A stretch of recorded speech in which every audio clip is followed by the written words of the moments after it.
Blog Talk Radio. The pot is always hot. The best DJs on the block. Brewing deep, soulful house music is what handsonradio.fm is all about. And we're back, Hands On Talk Radio. We're live today as promised, and we got Mr. Marc Evans in the house with us tonight. Want to say what's up to everybody. Welcome to a new season once again, Hands On Talk Radio. Myself, DJ Chuck, and co-host this season, Miss Tina Sinuosa. Tina, you there? Yes, I am. How are you, Chuck? All right. How you doing? You got anything you want to say to the people? Well, thanks for tuning in. We love our fans, and we love the fact you're here listening. Okay, and don't forget, we got a couple of ways to listen. You can always listen via the web at handsonradio.fm/talk. You can also listen via the telephone, and that's area code 347-237-5205. If you have a question or comment for the guest, you can always press 1 on your phone, and we'll see your hand on the switchboard, and we'll make sure we'll get your question or comment in live on the air. So like I said, we have Mr. Marc Evans in the house. The Way You Love Me, She Gives Me More, Serenity. I mean, the list goes on and on and on, and that's just on the house tip. Tonight we're going to get into some things beyond house, some non-musical ventures he's getting into. This man's doing a lot, and I think you're going to be really interested in hearing his story and what he's doing right now. What's up, Mr. Marc Evans? What's up, Chuck? How are you, brother? I'm good, man. I'm good. Hey, Tina. Sinuosa, how are you, sister? I'm fine. How are you, Marc? I am so blessed. I'm living. I'm good. I'm living. I'm alive and making noise. Good. That's good noise. I like that. He said like beyond house. It's a great concept. Idea of maybe an album concept. I don't know. I like the way that sounded though. Yeah, beyond house. Yeah. As always, man, we like to start at the beginning. You know, we like to hear about the environment that kind of sculpted the voice and the lyrics and stuff we know now that encompasses Marc Evans. What kind of environment did you come up in? I mean, I'm from Baltimore, man. I'm from a very musical town. We have a very rich history in soul, jazz, blues. R&B, funk. I mean, a little bit of everything. Definitely, house, club, all that stuff is Baltimore, man. So my parents are both musicians and met in the late 60s, and they were working with various bands, and hooked up. And, I'm literally a child of music. So I was one of those kids from the ghetto that when you couldn't afford daycare, kids came to rehearsals. There was always a group of us in the corner just hanging out, playing, doing the kid thing, but there was music all around us. So I didn't know until I got to college, I literally absorbed it, and it was a part of who I was. And was any of your family members into music? Yeah, but my mom's she was a vocalist. She plays violin as well. Oh, wow. She was more a visual artist than anything else. She's a painter, and was really good with painting. And but she sang background in a couple of different bands in the Baltimore area. My dad, my mom Rosa Brown. She's Rosa Smith now. And then my dad, Roscoe Evans, is just a monster, cool cat, man, very charming, killer saxophonist. Played with, the biggest thing he's known for Frankie and the Spindles, which is a big, funk soul band from the 70s here in the area. Yeah. They play, okay. They opened for all the greats. They toured up and down the coast, had a couple of regional hits. Mm-hmm. So, I come from that music, Okay. So you have any formal training? I guess my most formal training, I definitely have taken voice and piano while I was in college. But like I said, in high school, in the 80s, it was 84. I was a breakdancer. 85, I was in a rap group. West Side with a Devastating crew. Shout out my old crew from West Baltimore. I didn't catch that. I didn't catch. What was the name of the crew again? Devastating crew. And back in the 80s, you go to the mall like Mondawmin or whatever, and you pay by the letter for your, we couldn't afford the Russells. We bought the jerseys, the off-brand Russells, And you had to pay for letters to put them on your hoodies and sweatshirts and stuff. So right. The sweatshirt said Devi Crew because Devastating was just too much. We had a bunch of Devastating. One sleeve had Marc, the other one had Virgo on it. That's how it was, man. So I was rhyming and doing beatbox back in the 80s, and whole 80s music, all the pop and R&B, MTV. Friday night videos, and then the 90s, and the New Jack came in. I was just singing when there was a new edition, when I was on the radio, all the hot troop, all the hot stuff from back in the day. And my senior year in college was probably the first time that I actually sang on stage. It was a senior presentation at the holiday thing of my senior year, and I sang a few, what was it, White Christmas and the Christmas song. And Bill Cummings, who was a music teacher at at Southwestern High School, also. He still teaches music now, but he went to Coppin State. He's like, where were you the whole, all this time in high school? We didn't hear you till the senior year, like you were good, and I didn't know I could sing. Not really, so. So, yeah, I grew up doing everything but singing. But I always sang because it was the part of who I was. Around the house, my dad and I had these, scapper stations, because he played sax was his main thing, alto saxophone, but he played a little piano, a little bass, a little guitar. So, when we hung out, we just had on music. Yeah, you play any instrument? I'm sorry, I was gonna say the days before karaoke when we were singing with the broomstick. Come on now. Yeah, exactly. Doing all the splits and moves. You trying to be the Jacksons or James Brown or, So. Do you play any instruments? I'm probably the laziest. I'm the most musical lazy cat you'll probably meet. As a vocalist, I can write and sing all the parts. I literally, I fell into jazz before I got into anything else. But I play guitar, but I do more play with guitar. I write bass lines. I sing bass lines and do broken chords and have a killer band who literally interprets the stuff that I work with. Either the cats in the studio with the Motherfunkers, or it's my soul band, Soul Centered. The cats I work with, they just get it. And because I can communicate it all through voice. So I play the first instrument, and I'm working on mastering that, and through that I'm able to create sound. Okay. So like I said, I am meticulously lazy. I can sing any part you want, but I get to the guitar and I try to sit and learn and teach myself and sit with people, and I get frustrated because I can hear beyond what I can do. And I'm patient in every way except for that way. I'm so impatient with learning an instrument, but I'm patient in life. I can move along, and like I said, I can whatever's going on musically around me, I can be a part of it. Okay. So the answer is no. It's a very long no. I just asked. You got a mom that plays the violin. You got a dad that's a saxophonist. I'm just thinking, how could they let this kid get out the house without playing something? I mean, no one knew. I mean, I didn't know. It was kind of a shock to everybody when it happened later. It was in my 20s. I mean, I was at Morgan State studying chemistry. I wanted to be a doctor, chemistry, pre-med. I wanted to help heal, like pediatrician, the kids. So my whole thing was trying to find a way to help and heal. And when I got to Morgan State, and I was, remember the whole 80s Hands Across America thing that was happening? Yeah. The choir did Hands Across Morgan. Everybody was doing world peace, trying to make a difference.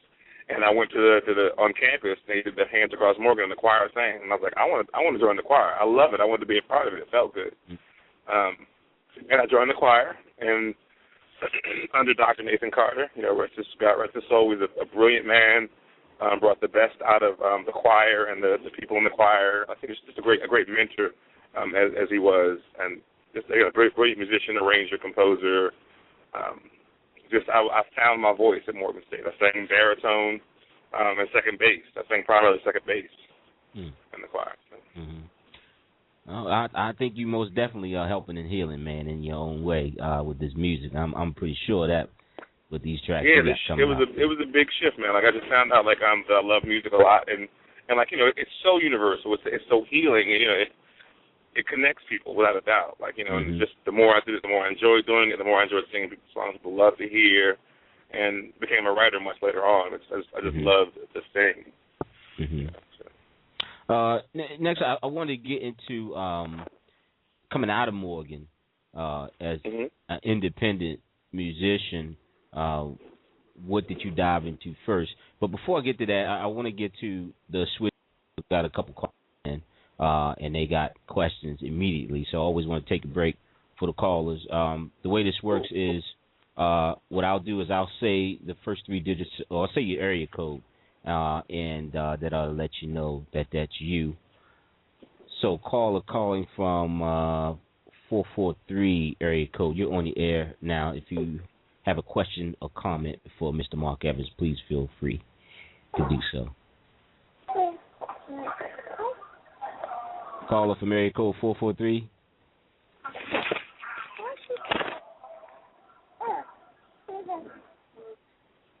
I think they're just listening. Back there. Yeah, I think they're just listening. Sometimes folks will call in and they'll hit one by mistake, and I see them with their hand raised, and I think they actually just they're just listening in. But we'll move on. Well, peace to the household. I hear a baby or something in the background, so peace to everybody in the house. Yeah. Hello. You sure that ain't wifey tuning in, man? Hey, you know. I haven't that young. I'm good. Yeah, so after coming out of Morgan, what would you dive into first? After pretty much 5 years. What was it? I did some theater work. Probably the first thing I did before even having a band. I was doing the weddings. I was doing the Will Downing songs because as a baritone bass, he gave me a good repertoire of music to start doing. I got calls for weddings. I called my man Carlos McEacher and a gospel pianist here in Baltimore, plays for a couple of different churches, a locksmith as well. So if you ever need some lock work, give him a quick shout out. Carlos McEacher and locksmith in the Baltimore area. But I call him and he would learn the songs and we go play these weddings. And then there's a cat named Marvelous Marvin was a barber in Baltimore. And before I had a band, man, I was just singing along anyway I could sing, jumping on. Loved it. Had a little side R&B group. We didn't really do anything. We just had fun singing all the songs we liked.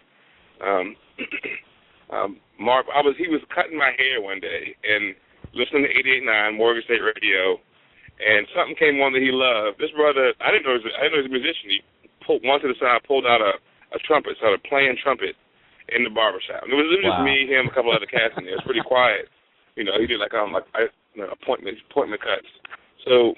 Now I was like, wow. So I started getting these wedding gigs, and I said, hey, I got a show. Won't you come sing a few songs at the show? And I didn't have a band, so I'd hire Marvin to hire his band and give me 2-3 songs. I'm good. That's what I got right now. So I started working with just some good jazz cats, and I was doing jazz standards and ballads, and the more I did it, the more I wanted to do it. So then I got together a squad with one of my boys and started a band back in '93. Prior to that, I did some recording with Neil Conway. Mm-hmm. I kind of fell into the house thing because house is so spiritual, and like in college, going from gospel music to house just made sense. It was always so uplifting. Right. Did a few songs, nothing major. We didn't really release anything. We, as a composer, started hanging out with Neil and OG and Pope and all the cats in Baltimore who were in Baltimore doing good music. And then my boy Julian Coyner, we did one single. Maybe 2 or 3 songs we wrote, and did we did independent cassette. It was a cassette. It was early '90s, brother. We did a cassette single release. Just some little thing. It was house, but I came up on jazz and R&B and soul, so I wanted to sing, man. I wanted to do the jazz thing. Put together a band, started playing the clubs around town, and that's kind of how I got started. Just doing R&B, jazz, and clubs in Baltimore. Okay. How'd you get up with your band members? Were these guys you knew from Morgan, or y'all just found each other? No. You go to a spot like the Sportsman's Lounge in Baltimore was like one of the historic spots for like the stuff. They had a Hammond B3 organ. Chico's playing Hammond. Bobby Ward, he's like a living legend, bro. That brother could play. He could play drums. With the swinging his cats, but then he also sang like Nat King Cole. So his cat was swinging and singing at the same time. And I came up in Baltimore's jazz scene, in the '90s. So there was Craig Alston, there was James Collins, Fertile Brown. Mm-hmm. I met all these cats, Nate Mooring, all these crazy musicians in town Because again, it's a town full of musicians, and you go to jam sessions, you meet guys, and I through Marvin, I met like Daoud Saeed, who plays with me now and produces for my band, a killer keyboardist. It's just, I mean, God, man, like every night of the week, you can go somewhere, you can find a jazz jam session, R&B or funk jam session, and you meet guys and you exchange and you network and you try to get some gigs or try to get on some gigs, and you get a good thing going. A partner of mine, Bobby Blackwell, and I started the band back in the 90s. That became Voice of Reason, which is the name of my business name. Is VOR Music Group, because the band evolved several times, changed. My band's now called Soul Centered, but it was with Bobby back in the 90s that we put together some songs. In fact, Irv Madden, the bass player from the Motherfunkers, was my original bass player. Okay. I met him in '93. Had him on the gig. We did like a big show a year. We were in a venue, sell tickets. So when you're new, you can't really get in the spots. We don't know who you are. So we had to build our rapport by doing events and selling tickets, and we had to build a little following. So. Okay. It's a hustle. It's definitely a hustle. But when you love it, you pay the band. You don't get any money out of it. But the gratification and of being able to perform on a stage with some guys behind you to have your back is what kept me going. So you basically doing a lot of live stuff. When did you actually start recording? Well, I'm in. Like I said, we go back to in '93. I was hanging in the D.C. area, Silver Spring. There's a band called Spur of the Moment from the D.C. area, and those guys were like, this was really good. They've been together like 20 years. A good R&B contemporary jazz band. A couple of regional hits again. And John Stoddard is he's a major like singer, songwriter, producer in the gospel and jazz area. But back then he was still new, still a young cat. And I met him one night at one of the clubs where they were playing. He sat in and played a song or two. Ran into him a year later, exchanged cards. He's like, I'm a producer. I got a studio, so I went to him and wrote a couple of songs, which I ended up didn't release them for 10 years. But I started writing and recording in '93. James Collins from Fertile Ground was a science major at the University of Maryland, but his minor was studio production. So we'd go over to the studio and record stuff like dirt cheap because it was like student time. Right. Free or dirt cheap, but I recorded Crescent Moon with him, and he played trumpet on the original version of it. You said this was in Maryland? Yeah. Okay. That's a beautiful I recorded. song, by the way. I released it independently in 2004. I released a compilation called The First 7 Years, and that was actually my first R&B contemporary, very much like Will Downing, where Kim is, Brian, contemporary jazz, R&B. Right. It's good old R&B. It's timeless in its sound because this is just classic R&B. Nothing gimmicky. It wasn't New Jack Swing. It wasn't like today's R&B with the hip hop influence. It was just band. It was musicians playing. So I recorded a CD. So from '93 to 2000, I was writing and recording songs. In my effort to be a contemporary jazz R&B cat, and talking to labels back when Capitol, EMI was around, but nothing solid, nothing was really happening. So I told myself, by the time I was 30, which is in 2000, if I didn't have a deal with a major label, I was going to do it independently. I was going to release my own CD, and it took me 4 years to get the courage and the money together. So in 2004, I released The First 7 Years. It had Crescent Moon on it, which ended up being later on the Motherfunkers album released with Defected, Code Red and Defected in 2008, and remixed in 2009. But that was I wrote the song in 1998. So the song is like 12, 13 years old now.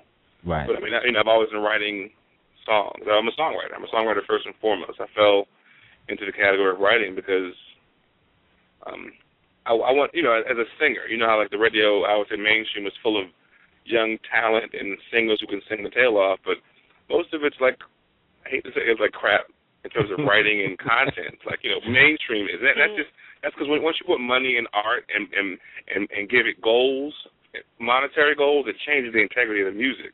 Right. It's got to make money. It's got to be gimmick. It's got to be quick. Jay-Z said in one of his rhymes on the Black album, truthfully, I want to rhyme like common sense, but I made $5 million. I ain't rhyming like common sense. Right. I dumbed down double my dollars. Like, I'm like, wow, that's it's so true about the industry. Yeah. So my thing was I did not want to get away with being a singer who could sing his ass off but said nothing. Mm-hmm. Right. So I spent about, in the late 90s, 97 to about 2000, 2001, I worked as a performance poet with a group called The Minister, Jai Hipster, and me, the Songbird. And that was like, it was my whole delve into the lyric. Like, you taking the songs away. And I sang, of course, some songs, but it was most about lyrics. It was me doing spoken word, writing pieces, and performing just the words, no band, no accompaniment, so the words could have merit and stand on their own. Am I painting images? Am I giving you a story? Is there color in my lyric? That was very important to me. Because I grew up listening to Marley and Sting, Marvin Gaye, Stevie Wonder, Donny. Had cats who sang and told stories and moved you with composition, but definitely with their lyric and delivery. So I took my time to be a really good lyricist. So that's where the songwriting came in for me. I wanted to always write and never go easy, never cliche, never the easy line, never the easy rhyme. But I wanted to be moved by what I was telling you. I'm telling you real stories from my life or those close to me.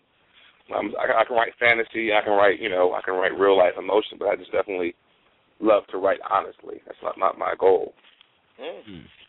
Yeah, I've always we talked a couple of days ago, and I really found it interesting, man, that you actually just went out and just kind of just became a poet, because when you write, just as a poet, you're going out and you got to perform as a poet.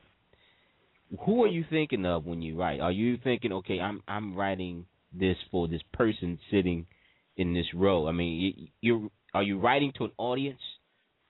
Or are you just not necessarily. You may plan your set of pieces based on the energy in the room or the theme, or if it's a younger crowd or an older crowd or a more conscious crowd, or if it's in a bar and you want to keep their attention, you flip what you're writing. But you, in my assessment, my understanding, you write honestly from your life experience, because in every life, no matter how big, small, if you're on stage or off stage, your testimony, someone's walked the same walk, someone's felt the same pain, the same hurt. So if I'm honest in my delivery and I tell my story, someone's been there before. Like, there's nothing that we're doing right now in terms of life and emotion and relations with people that hasn't happened before, like the disappointment in life or faith, your walk with God, or whatever your day, or however you worship. We've all been there. We've all had all the emotions. I mean, their emotions are human emotions. So I write from the emotion, from my experience and my stories. I'm just telling them that's the best I can. Did being on the spoken word scene, did that affect you musically as well? Just being around different poets. Yeah, it definitely did, because simply it's usually very jazz based. Initially, it was for me in the early mid '90s when I got into it. You had to go to the older spots, like Bill Harvey, Lasana, who hosts the Magic Bird Show on 88.9, used to host at a spot called Wall Street, the old jazz club. It doesn't exist anymore, but it was on Maryland, just off North Avenue, in what's now the Station North area. He hosted, it was jazz and spoken word, and then of course, as it evolved, I'm 40 years old, so I came up in 80, 90. Hip hop. I'm a product of hip hop, jazz, soul, gospel. The influence changed. So, in '97, was a club in Baltimore called Club Laugh A Lot, which is now where the Five Seasons is, down on Madison, under 83. I used to host with Tanya Maria Matthews, who is now Dr. Matthews. She's Jai Hipster. She's known worldwide for her writing as a poet. She's published. Her PhD is somewhere totally different, but she's science and spoken word. And then he was the minister of reality. He's now minister of the urban legend. Terry, I'm putting his government out. Terry Missouri, an amazing street philosopher. Definitely, so all three of us work from different perspectives. Him from the street philosophy, her from educated. She was the jazz, he was the hip hop, I was the rock in this project. So literally, we wrote from different ways and all meshed together. But I came up when we were doing it. I had my band back, and it was it was a hip hop groove, kind of a funk soul groove. We had the greats coming through. You know, and this thing evolves. There's always an underground movement with spoken word music. You know, the voice of the people, the voice of the street. You know, it's always an underground movement. Like now, the biggest thing in terms of like well-known worldwide and most commercial successful is probably the Organic Soul Tuesdays that happens at Eden's Lounge. Mm-hmm. That my thing, James Collins said one day he got the idea from what we were doing there. He used to come to that spot. And, like, you know, he's done it bigger and better than anybody else, I think, in this area has done that kind of set of open mic regular thing that's focused on the arts in a very, very glamorous set. Now, 2 years ago, a little over 2 years ago, I started a set with some friends of mine, like Adrian Blue from Baltimore, my guitar player, Kevin Jackson, and then a phenomenal beatbox MC poet that I met back in the poetry scene, Chuck the Maddox. We have been hosting for the last 2 years a set called Acoustic Thursdays, which is another whole indie movement. It's small, intimate, it's acoustic, so it's all very intimate. So you get to hear the lyrics, you get to hear the emotion in the song, which you know, the chord progression. You get to hear it. It's not big and loud. It's very small, but it's been such a blessing, man. I've been able to feature the same cat that I was trying to get it out there and hustle on my own. I feature cats every week from hip hop to classical, bluegrass, funk, folk, jazz.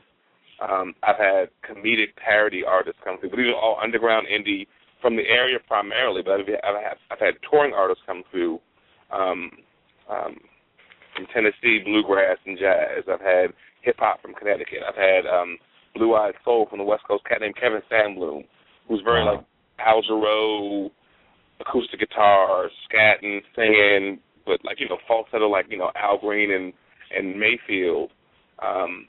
From the West Coast. Now, I've even been blessed that I've had two artists from the south of France come through and bless this set. Like, you know, this cat named Johan came through, very timid. You know, English was kind of broken. Remember like Latka? Remember Andy Kaufman? Yes, yeah. Very timid, from the south of France visiting. And then when he started to say, he sang gospel like he grew up in the South, like in a Baptist church with a big mama and some grits and some like, you know, on the stove and chitlins. I mean, for real, it was. We had revival in the acoustic set because he just heard about it, came through, did like a little. He's like a missionary. He walked through with a purpose. He wasn't preaching a specific faith, but definitely energy and positivity. And I mean, brother, it's blown my mind. Just being an artist who's indie.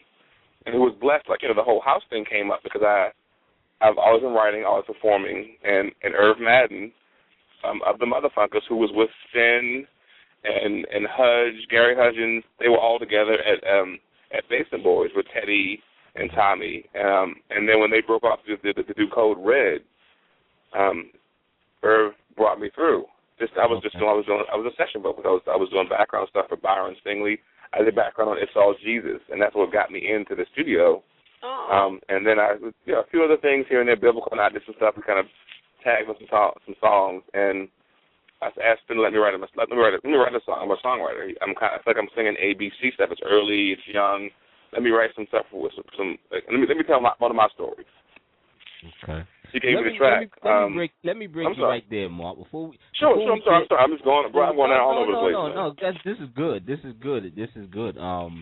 I just want to take a little break. I mean, we're almost at the halfway point here, and I just want to let folks know. This for folks. I see a couple of people coming in, a couple of Skype callers coming in. So, okay, cool. Just want to let folks know we're talking to Marc Evans, currently of the Motherfunkers. He actually has his own band as well. We're gonna get more into that. The call-in number, if you have a question or comment for Marc, the number is 347-237-5205 for international callers. If you have a comment, you can use the Click to Talk Skype feature on our Blog Talk Radio page. I'm sure if you all are used to listening, you're used to seeing that. It looks like we've got one caller already in using the Skype, probably international listener. So, getting back to it, just wanted you to get back into the whole house thing, how you got into house. Sounds like this was happening via Irvin Madden. Yeah, oh, no doubt, man. Irvin Madden is my boy. In fact, I talked to him about an hour ago because they're in the studio working on some stuff. You know, they're always working on stuff. Mm-hmm. And ironically, the guy who owns Gary Dean, who owns the Code Red studio, He owns a restaurant right across the street from it called the I-Bar with the best wings and food. So he's half the block, man. Yeah. You know. So Herb called, hey man, you going to the spot because Wednesday's half price wing night. So I'm coming for a drink. I'll see you guys there later on. So I just talked to him, but like Herb came in humbly, and he's the kind of cat who he came into my band like I was blessed. I wanted another cat, and he wasn't available. He referred me to Herb. Herb came in with a good spirit, humble, and was down for whatever. Like whatever we put on, and Herb said like when we started our band, we were doing middle of the album songs. We weren't doing the regular pop R&B songs. We were doing stuff from Maxwell when it was new. We were doing Eric Benet. We were doing the soul stuff. We were doing stuff from Omar. Definitely Earth, Wind & Fire, like classic stuff. Bella Fleck, Regina Carter. We were pulling songs through. Yeah, man, we were pulling music, man. I came from jazz. And, we went from jazz and slid into R&B. And what happened was, like, as the band evolved, they were like, yo, you can sing, man. Let's learn some funk and some rock stuff so we can get some more work, because you want to work and, get in all the bars and clubs, so you do all the covers. So I spent years doing covers. I did the agency band thing. We do top 40 and corporate stuff and bar mitzvahs and but Herb has been down forever. Herb still plays with me in my band aside from the Motherfunkers, but he's a hell of a producer. He's a great guy, good spirit. He's like a big team. He's so happy and good spirited.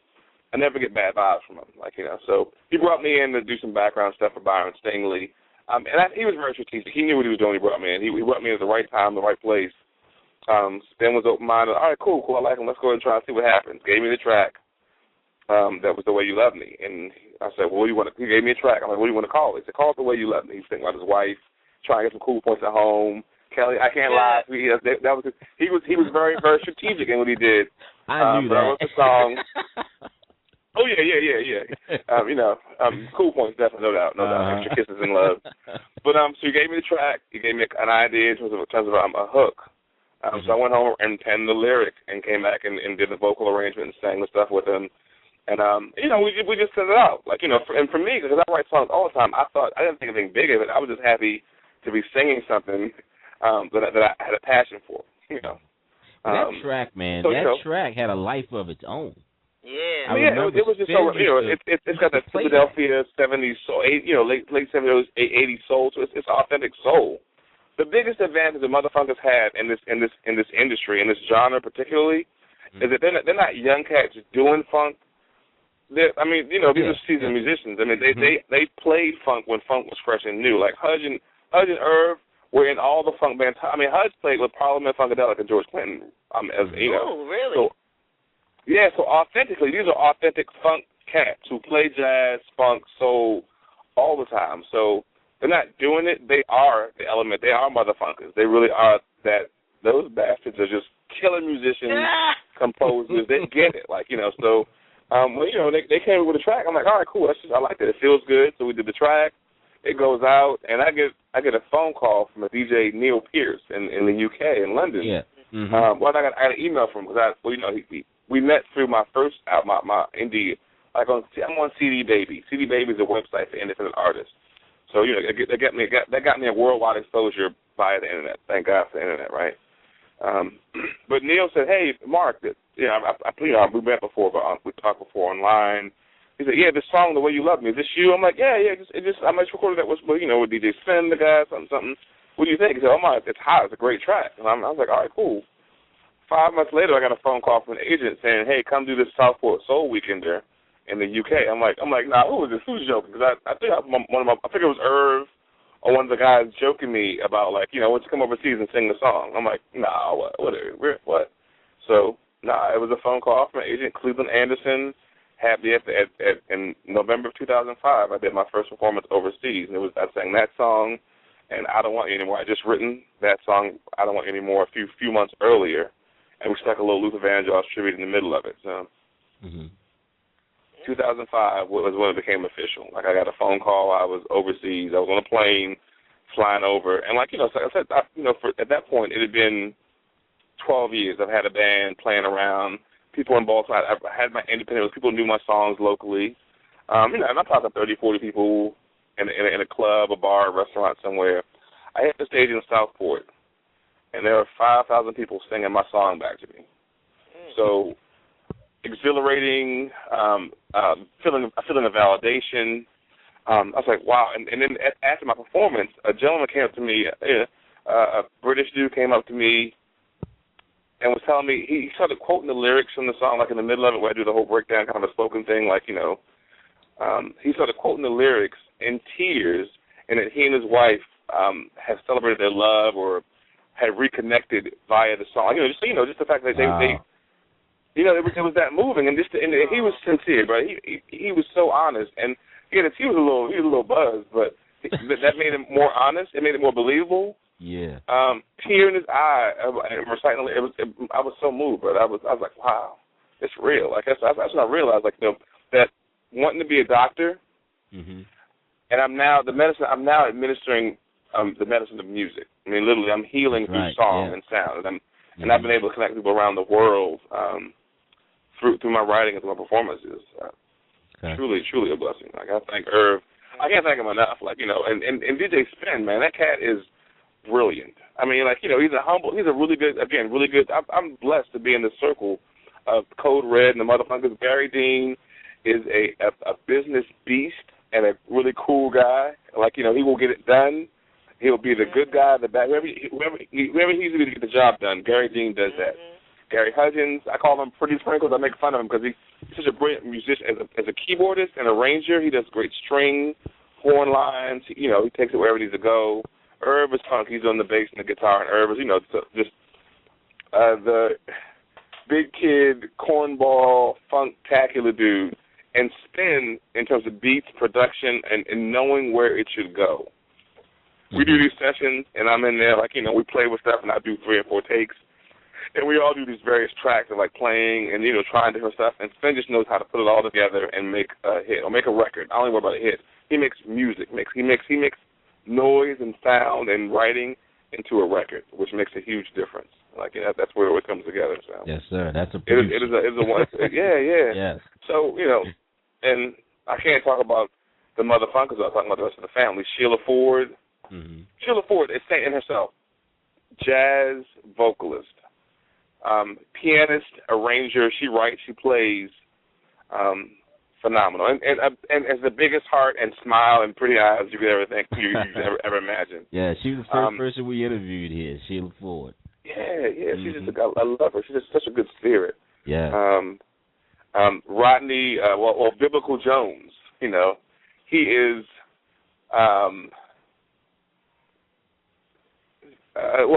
He's like the mad scientist, preacher, entertainer, performer. That brother can, he's got the look. He's got he all over the stage. That man he's a performer, no doubt. Like, got that gospel holler, roar, and can go into preaching spoken mode in a second without missing a beat. Irv's daughter, Erin Madden, who I've known since she was probably 12 or 11, 12. She's an adult now, but I met her a long time ago. She's the future. She really is. She's young, soulful, sing right, loves pop, loves house, forever. Has been writing with the Motherfunkers for years. She wrote a Christmas tune, like Our First Christmas, a few years back that they released around the holiday. And she's part of the team as well, part of the family. In fact, she did the voice on if you remember Tonight, it's a sexy song, kind of one of the songs on my album. The voice of the I'm waiting is her, which for me was a shock. Walking into the studio and hearing the finished mix, I'm like, would you sample a voice? And I was Aaron. I'm like, that's a little Aaron. I'm like, oh my God. But but she can sing. She's brilliant. See, again, I keep saying brilliant because it really I light up when I think about this whole family and this project. And I mean, shoot, the Mother Lode just released, and that's the Sly and the Family Stone version of house. Like, that's all of us on this thing with the band. Everybody writing and singing and playing, and it's a good old time, and it touches so much musically. It touches funk, soul, old school rap, jazz, without a doubt, it's all, and even hip hop.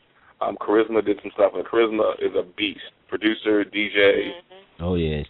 Very eccentric, very style. I met him I worked retail for a long time, so I used to work for Banana Republic and Hyatt and Company, in Baltimore. They were high end, selling either commercial stuff or high-end Hugo Boss and Armani. Chris always came through, was always a stylish cat. He was cool. I'm like, oh, what, you do music? Like, yeah. This is back before I was a little serious about it. I'm like, oh, we need to get together. So here we are, years later, running in house music, getting into this thing. So. So I just want to get back to The Way You Love Me. Was that the track that? Because I remember Spencer played that instrumental all the time from Ron Hall. Okay. Can't forget Ron Hall. Yep. He used to rock that instrumental all the time, and then when because all us Baltimore DJs had it, and then he brought these vocals. We was like, whoa, what was this? It's just this instrumental track. It blew things away, man. Was that the track that got Defected's attention? Yeah. When it was time for them, when Code Red signed with Defected, was that track that got their attention? It was that track because in fact I didn't even know he was playing it as just an instrumental. I know that Ron Hall was in the track, and Ron Hall and I have talked electronically, but not. I never met him before. He's in the area, which is amazing. We've been trying to connect for a minute, like kind of hitting and missing. But he told me he had this track that Ron Hall had sent this thing, and he had the idea for it, and that's the song he gave to me. So it's kind of cool to know that I gave it a new life and gave it, and I was able to make better something that was already great because the track is stupid. It's, man.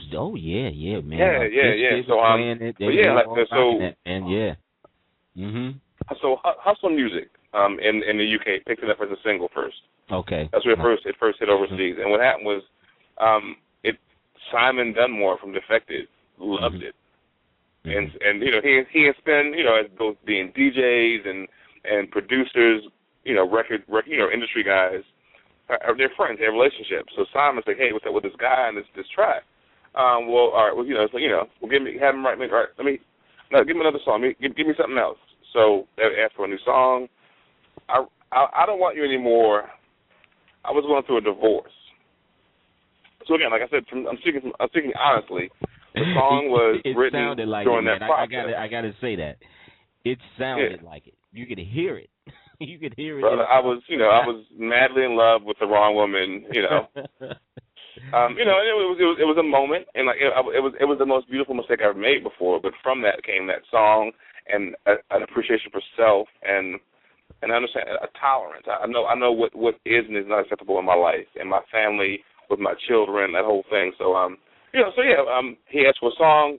I wrote I Don't Want You Anymore, and even on that track, my dad plays saxophone at the very end of that track. So if you have the 12-inch version, the full version of it, right? At the end of it, like as a saxophone, that's my dad playing. My dad, Roscoe Evans, playing saxophone. I know that part right at the end. Yeah. We're gonna take a minute. So after doing the second song, Simon liked it, and so let's do an album. And that's how the whole album came to be. Which Stan was saying it's kind of rare to get a full album in house music anymore because it's all about singles. And it took a while after that. You talking a couple of years later? Yeah. That's logistics. That's about time between studio time. Budget, all timing. It was about one of the things where we worked really hard, establishing a relationship. Like me and the guys, I knew Irv. I knew who Spin was because Spin was a hero when I was a kid. Like Girl, It's True, the New Marks. I'm from Baltimore, man. Right. When I was a teenager, he was on the radio with Kevin Lyles and the New Marks. And they were playing records every Sunday on B103. Yep. So I knew who the dude was. In fact, we even in my rap group, Devastating Crew, opened for them with Sweet Cookie and the Uno Girls at the Winchester Armory. My goodness. Again, taking it back. So so I knew who he was, and I was just happy to get the shot with him. And like, he got me in. We did a song. We did a second song, and we established a relationship, a working relationship with me, Spin, Hudge, Herb, and Gary Dean that produced an album which I'm very proud. Like I never thought I'd be doing I didn't think I'd be doing a house album. Like I loved house in college, and I still love house, even throughout the process. My head was somewhere else. I don't want to do a house album. I'm a jazz cat. I don't want to get labeled as a brand or a genre, or what if it doesn't do well, and I don't want to get, or that guy who flopped. I don't want to be that guy. And what we ended up with was an R&B and soul album, over house that was so authentically, like just authentic in its concept, lyrically, performance. I'm happy with the album. I was very happy with it. And even one of my best friend who wrote the introduction on the inside the CD, he said he's never been a fan of house, but like, you know, he couldn't help but listen to it and like, you know, and tap his foot and move around a little bit. Like, it just felt good. You know, he knew, you know, he's known me for a long time. My good friend Dylan Waddell. Okay, we're going to take a break for the switchboard. Yes, sir. Yes, sir. We got Marc Evans. I'm rambling on and on, man. No. Hands on Talk Radio. We got Marc Evans on the line. If you got a question or comment for him, the number's 347-237-5205. Looks like we got an international caller on the line. Caller, we're going to get you on air if you have a question or comment for Mr. Marc Evans. Hello, are you there? International caller? Skype caller? Hello?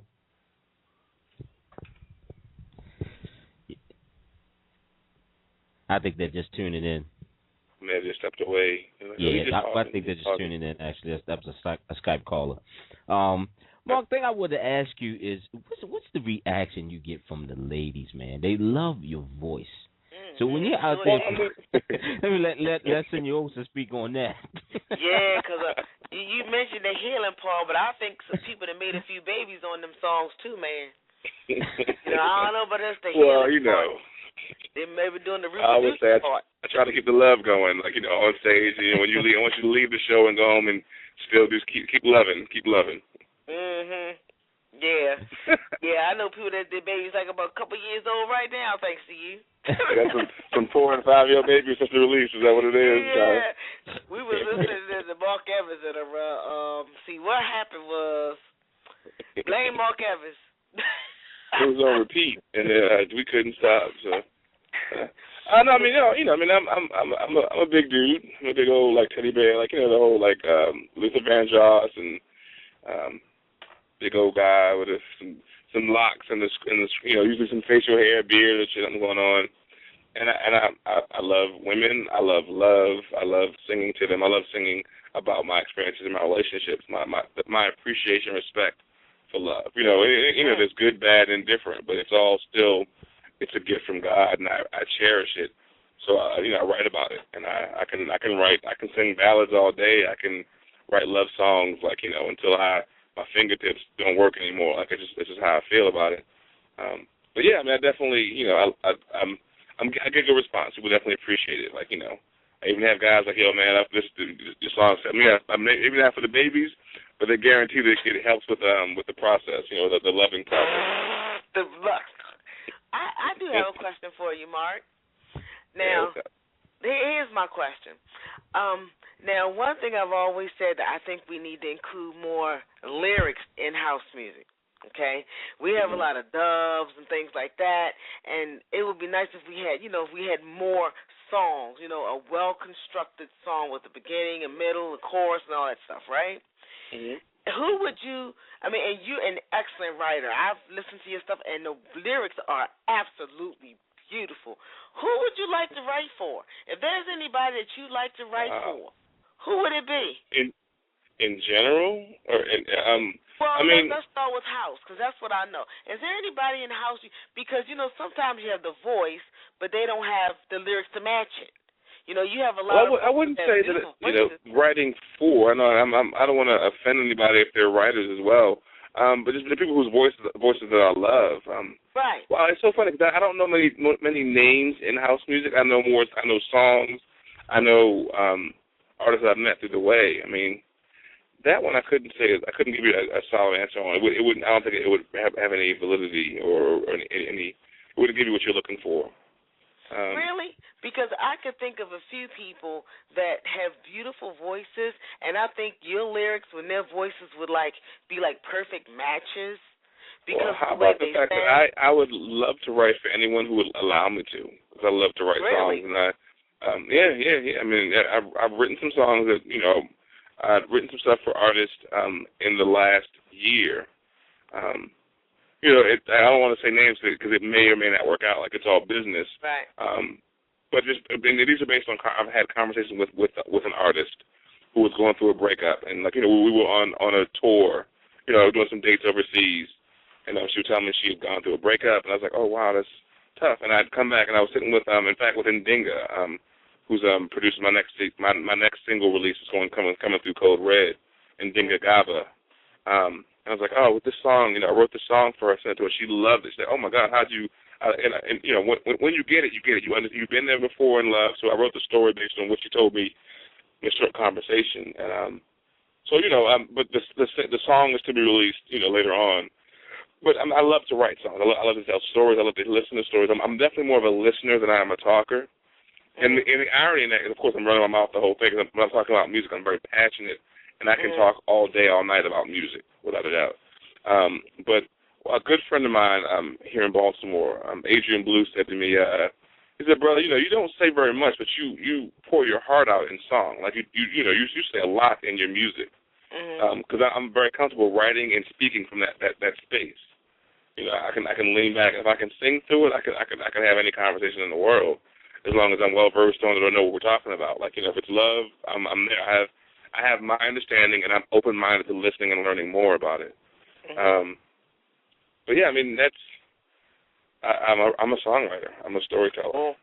I hope people that's listening out there take heed, because he just said he loves to write, and he open to writing for someone, because I will admit, the words were just, and I'm not much of a poet. I'm kind of straight to the point kind of person, but I will admit, they were just beautiful. Brought tears to my eyes. Especially, I was listening to Crescent Moon, and I didn't listen to the house. I'm a big-time house person, right? But it wasn't the house version, and I loved it. Oh, my gosh. I was like, why isn't this on the radio? I mean, I couldn't believe it. It would be so great to hear that for the rest of the world, because it was beautiful. Oh, my goodness. I was in total, I was like, he wrote that? He wrote that? Oh, my gracious, beautiful. The words, oh my goodness. In fact, I wrote that song with Irv Madden and Kevin Powell Sr., my old guitar player from my original band, back in the late 90s. We were sitting around playing music, and Irv I played something on guitar, and Irv played back what he thought I played, and it was different. I'm like, dude, what's that? And that quote unquote mistake, or divine imitation, or divine incident, became the song that I wrote lyrically into Crescent Moon, with those guys. So, I was so happy to have that version go on the house album, because and it's a house deal. I'm like, I'm more of a soul R&B cat. My head's somewhere else, and the best thing about it was the fact that, because I was thinking soul music, and I write these are R&B and soul tunes in terms of the vocal performance and the writing, but they're just produced so well. And they're danceable. We just took my all-day ballads and made you move to them. So, and these are real stories and real songs. And you were saying, I love the fact that I'm still able to have a career and write music, write songs, tell stories, and dance at the same time. Because I could, you get me on the floor and the beat going, I'm good. I'm straight all night. I've never seen you dance, Mark. I've yet been blessed with your ability to dance. I didn't see you. Oh yeah, we met on the dance floor at 347 that night when Master Kev was down in Baltimore. Yeah, I think that's right. I did see you dance. My bad. I sure did. But usually if I'm dancing, it's because it's good. It means you're probably dancing too. You couldn't see me because we all eyes closed, moving. Just riding the beat. You betcha. Yeah, and speaking of Adrian Blue, man, I heard you mention Adrian. Adrian is a guy I could see you writing for, because Adrian can blow. I know Adrian. Adrian can blow. That's what I thought of my indie series with the Acoustic Thursdays. Adrian is a church boy. He's a preacher. He's a preacher's kid. He's also a preacher. Yeah, at phase of his life, that boy he's R&B and gospel, every time you hear some house music, he jumps right up. He cannot resist the movement. So yeah, I love it. I love collaboration, and I love him as a brother. He's a good dude, so I write with him anytime. Yeah. We jam together a lot. We've done house grooves live on stage, but never a structured song. Never feel but just like just feeling the energy in the room. That's gotta happen. So yeah, that's a good idea. Told you. Hey Blue, if you hear it, man, how's your boy? We should get together and do it. Because sometimes you can hear the voice, and you hear the lyrics to something that you write, and you can just kind of see the two blending together, or even if it was a duo between you, with you and maybe a female singer singing together. I mean, I can hear it. I can hear it because the lyrics are beautiful, and that's one of my things about house that I truly believe we need more songs. You know what I mean? You know what I mean? Where there's a, yeah, you know where I'm coming at. And I think that with your writing talent and just to be able to collaborate and have your beautiful voice with some other voices, or just to get the lyrics out would be excellent. Oh, hope they listen. I'm always down for it. So. Well, speaking of new and upcoming stuff, this is a segment where we want to get into what you got new going on. What's upcoming for Marc Evans, and I'm sure you got a lot. I know you got some non-house related things going on. So what can we look forward to?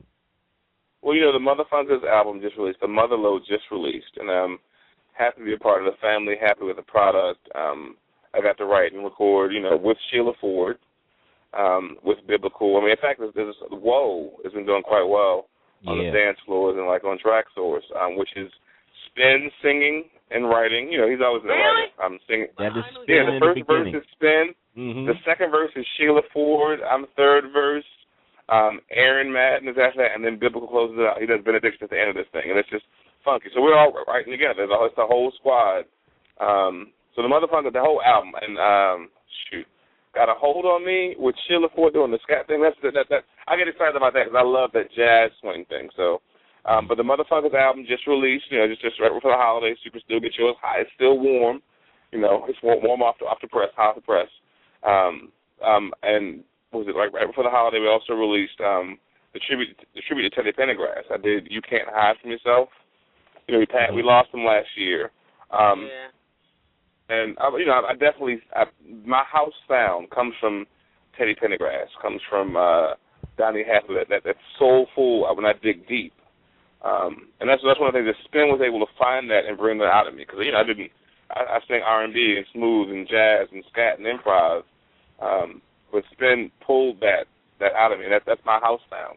My next single is a Code Red single. It's called My Heart Remembers.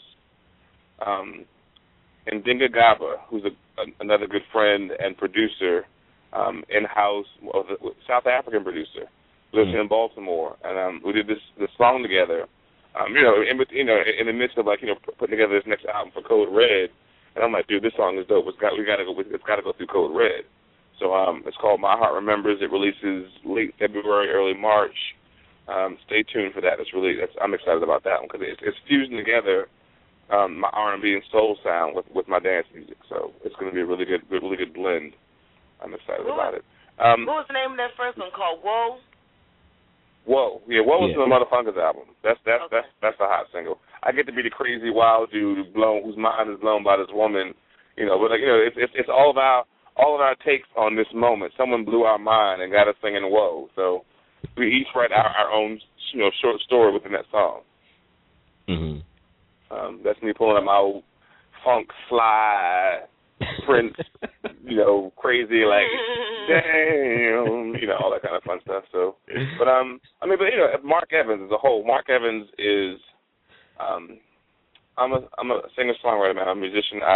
I'm an indie artist, so I've got 3 indie albums available right now at any time. I'm on cdbaby.com, and it's Marc with a C, Marc A. Evans, Marc Avon Evans. You'll find that.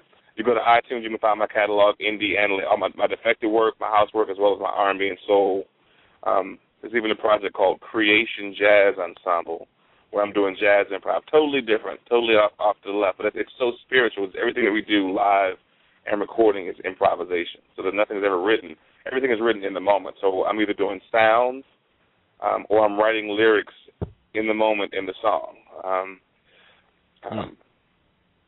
And that's Creation with a K, K-R-E, creationjazzensemble.com, or you can go to iTunes and find it. My next problem, I'm working on my next release right now through my own label, VOR Music Group. and that's it's called All Things Considered, and it's me. It's a live mixtape. So it's got me doing house music live, locally and overseas. It's got me doing jazz, improv, a cappella, vocals and beatbox. Just doing jazz, improv. A piece called Conversation is on there, featuring Chef Maddox and Quill Wordsmith. It has live Crescent Moon live with my band. So it's live, just intimately, but guitar, bass, drum, keyboard. That was before the house release. We recorded it and released it. Recorded it but never released it. So this next CD will be all that. It'll have 3 or 4 new songs, one produced by Handz and more of an R&B thing, kind of in the vein of Victor Duplaix, that whole sexy R&B thing that I love. Just to lay back and just and croon this to a lady, it's called Serve You, so it's definitely intentionally sexy and very very much designed to be of service to the love making, I should say. Brother, my band Soul Centered. We're in the middle of a CD, which is it's a full band thing, but it's kind of like Mint Condition meets Earth, Wind and Fire. Frank, we're a soul band, but we have hints of Zeppelin in there. We have hints of Stevie Wonder, literally just good music. So I am all day, every day. I'm a father first, musician. I work in education. I used to teach creative writing through song, and now I'm supporting the system itself. But I'm every day in some way an artist, an activist, trying to do good. God gave me opportunity, blessing, family, and I'm just trying to live and heal through music and sound. Speaking of being father first, man, I gotta mention one of my favorite tracks of yours. You don't hear people talk about it too much, but I most definitely have it in Handz on radio rotation, and that's "She Is." I love that song. Yes. Wrote that one with Spin, and we were doing the remix for "The Way You Love Me." It released the Way You Love Me released in 2008. In 2009, Defected supportingly reinvested and re-released the album with a second disc of remixes and 4 new songs. "She Is" was a song that Spin and I wrote one afternoon in the studio. He gave me a track again, and that was this whole thing. I'm a father. My daughter, I have 2 daughters. I have a 7-year-old daughter and a 14-year-old daughter. And my 14-year-old daughter is a young woman now with curves and all the stuff that makes fathers cringe. Makes you scared. That makes you scared. No, please stay 9 forever, because now, I remember I was a young man, and you see a woman, you're excited about it. So I'm like, oh, Lord, at some point she's going to be going through all the stuff. So I just think about, you hope and pray that you've done right as a father in guiding and loving them. And then also just celebrating the fact that I'm so blessed to be able to look in their eyes and these are my little girls. I love it. And no matter how young or how old they become, these are still my little girls. So and the same thing, Spin is a daughter, Sarah. My daughter's name is Morgan, and Jalen, and his daughter Sarah. We just think about the fact our dog. I said that I'm thinking about a song about my daughter, and I sang the hook to him. He's like, yeah, I like it. And because he got it. He's there. We both love our daughters. We love our sons, we love our children, but something about the daddy's little girl it rings so true. Yeah, that's a beautiful song, man. Yeah. Thank you, brother. Thank you. Yeah. So what about you? I was just in Georgia. Say it again. I was in Eastern Europe for New Year's. I was there over the summer. I played in Tbilisi, Georgia, Eastern Europe, former Soviet Union, over the holiday, wow. And they love "She Is." That's one of the songs that whenever I do it, I perform and I say, "Can you do it again?" Literally, I'm off stage. You mind going back and doing "She Is"? People, I guess they get it. When you relate to it, you relate. Because it sounds like a love song at first, and you realize, no, it's about a daughter. It's about his child. Yeah. It's a different kind of love. Yeah. Wow. So I didn't mean to cut you off, brother. I'm sorry. No, I'm glad you said that, man. I'm glad you said that.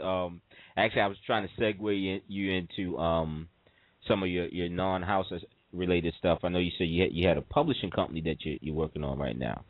Yes. Actually, I mentioned my best friend Devlin E. Waddell 2 years ago. I met him through the arts. I was performing at a cafe, and he was invited by a friend of a friend. He and his wife came through, and he did a poem. Whenever I perform, I open the stage up because someone let me on stage. If I don't give that gift back, if I don't pay it forward and keep sharing this art, we got to keep it alive. We got to keep sharing it. Got to keep encouraging. So he got on, did a piece, man. It was heavy. He was really good, and just faded back into the crowd. And a few months later, he came and talked to me about me submitting pieces for his book as a writer, as a poet. And that conversation led to us agreeing, and me agreeing to support, one, be a part of it, but then two, invest in him. He's an amazing writer, storyteller, mentor, educator. He's a great guy.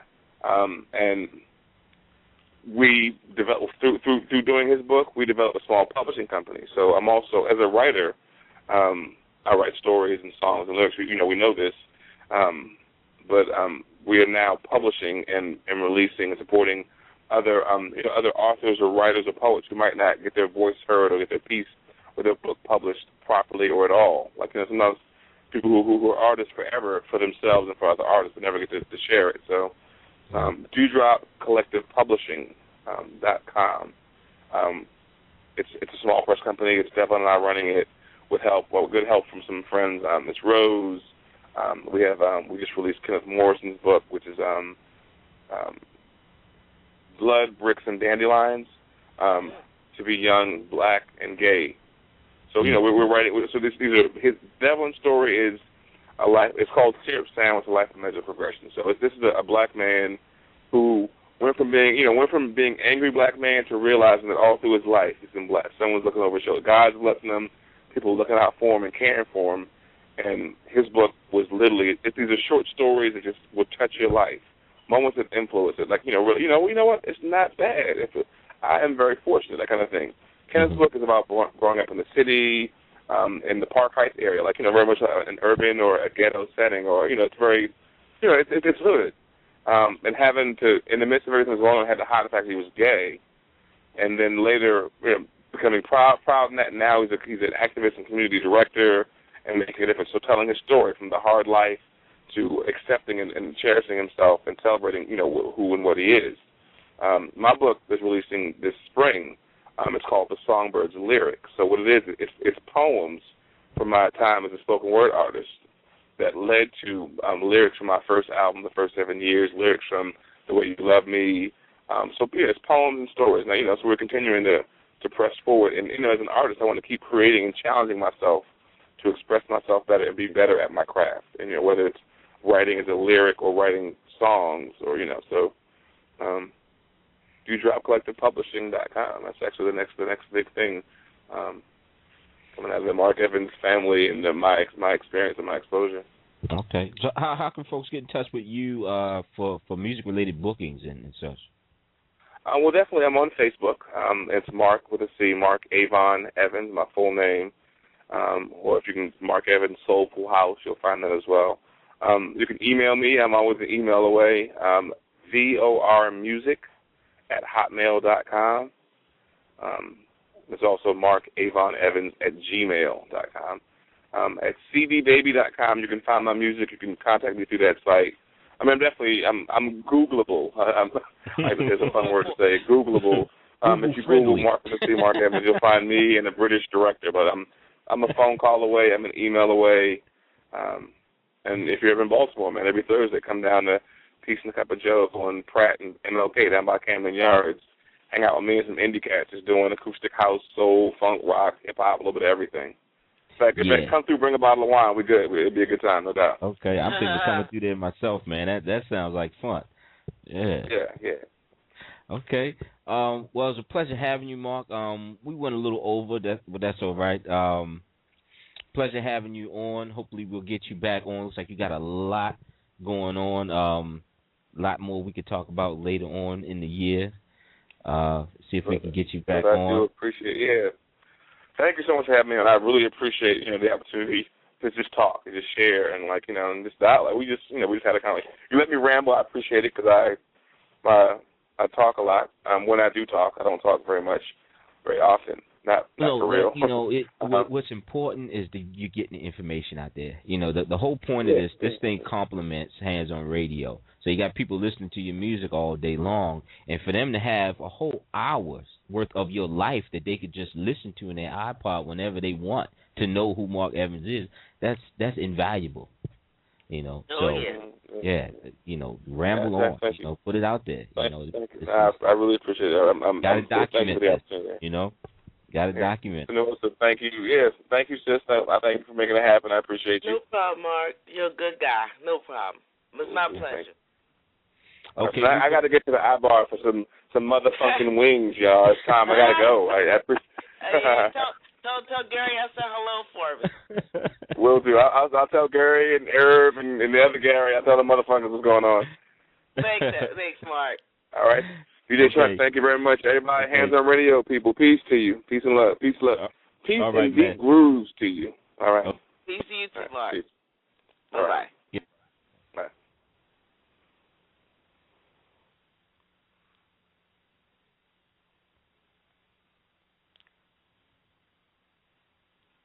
Hello?